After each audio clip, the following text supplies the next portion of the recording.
वचन, प्यारा वचन, ईशो मसीह का प्यारा वचन, पाव को दीप को राह को रोशन, ये है मसीह का प्यारा वचन, ये है वचन। परमेश्वर के धन्य नाम की महिमा हो।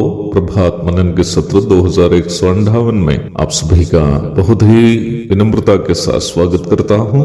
आइए आज के मनन के लिए हम पढ़ते हैं इब्रानी अध्याय 13 पद 6। इसलिए हम निडर होकर कहते हैं, प्रभु मेरा सहायक है, मैं न डरूंगा, मनुष्य मेरा क्या कर सकता है। 5वीं आयत में बताई गई बात को 6ठी पद में लेखक जारी कर रहा है। 6ठी आयत को इसलिए करके कहते हुए शुरू किया गया है, अर्थात पहले बताई गई बात को ही इस भाग में जारी किया गया है। हमारे कल के मनन में लोभ रहित जीवन बिताने की प्रेरणा पर हम मनन किए थे। 6ठी आयत में विषय को जारी रखते हुए लेखक लोभ रहित जीवन बिताने का परिणाम के संबंध में पाठकों से कह रहा है। उसके लिए वह भजन 118 की 6 का उद्धरण यहाँ किया है। वहाँ हम इस प्रकार पढ़ते हैं, यहोवा मेरी ओर है, मैं न डरूंगा, मनुष्य मेरा क्या कर सकता है। अपने जीवन में परमेश्वर पर भरोसा रखने वाला एक भक्त इंसान के हियाव को हम यहाँ देखते हैं। भजन 118 की 8 एवं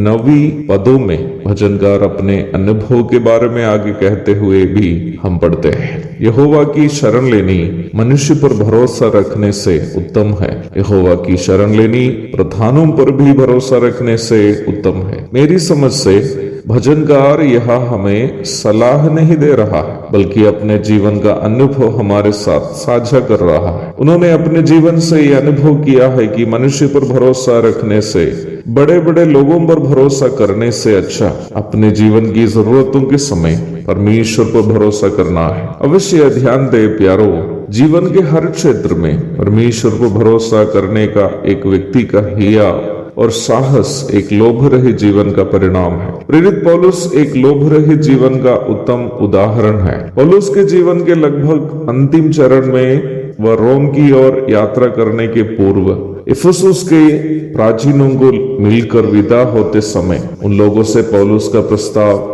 इस परिप्रेक्ष्य में विचार करने लायक एक महत्वपूर्ण विषय है। वह इफिसुस के प्राचीनों से कहता है, मैंने किसी के चांदी, सोने या कपड़े का लालच नहीं किया। प्रेरितों के काम 20 की 33। कहने का तात्पर्य यह है कि प्रेरित पौलुस ने प्रभु के द्वारा उनको जो सेवा दी है उसे कभी भी रुपये कमाने या अपने सुख जीवन के लिए एक विकल्प नहीं समझा। कितनी अच्छी गवाही है। समान प्रकार की गवाही शमूएल भी अपने जीवन के अंतिम चरण में इस्राएलियों से कहते हुए आप पहला शमूएल 12 की 3 में पढ़ सकते हैं। प्रेरित पौलुस इतना ही नहीं था कि वह दूसरों की चीजों की लालच नहीं करता था, बल्कि यह भी था कि वह ऐसे लोगों से आर्थिक सहायता भी स्वीकार नहीं करते थे जो लोग उनकी सेवकाई का सम्मान नहीं करते थे। कुरिन्थ में सेवा करते समय वह कुरिन्थ के विश्वासियों से आर्थिक मदद नहीं लेते थे, क्योंकि उस कलीसिया के कई लोग पौलुस को एक प्रेरित के रूप में नहीं मानते थे।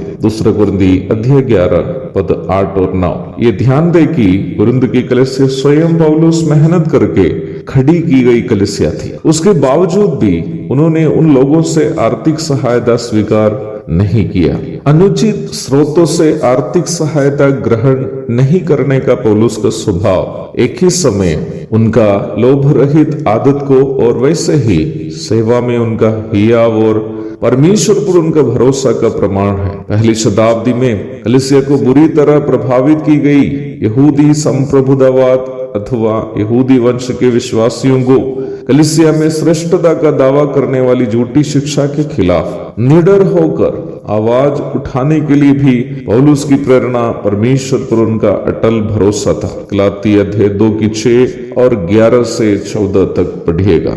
परमेश्वर पर भरोसा करने से उत्पन्न एक लोभ रहित जीवन हमें वचन के विपरीत स्रोतों से आने वाले धन का तिरस्कार करने और बुराइयों के खिलाफ आवाज उठाने के लिए हिम्मत प्रदान करता है। हम चाहे सेवक या विश्वासी, यदि हम किसी भी माध्यम से आने वाले धन को स्वीकार करते हैं या बुराइयों को देखकर आंख बंद करते हैं, तो वो इसलिए है कि हम लोभी, कपटी एवं स्वार्थी हैं। परमेश्वर से प्रेम करने वाले लोग लोभी, कपटी और स्वार्थी के समान जी नहीं सकते हैं। एक और शुभ दिन की धन्य कामनाओं के साथ आज का मनन मैं यहाँ समाप्त करता हूँ। प्रभु आप सबको आशीष दे। आमीन।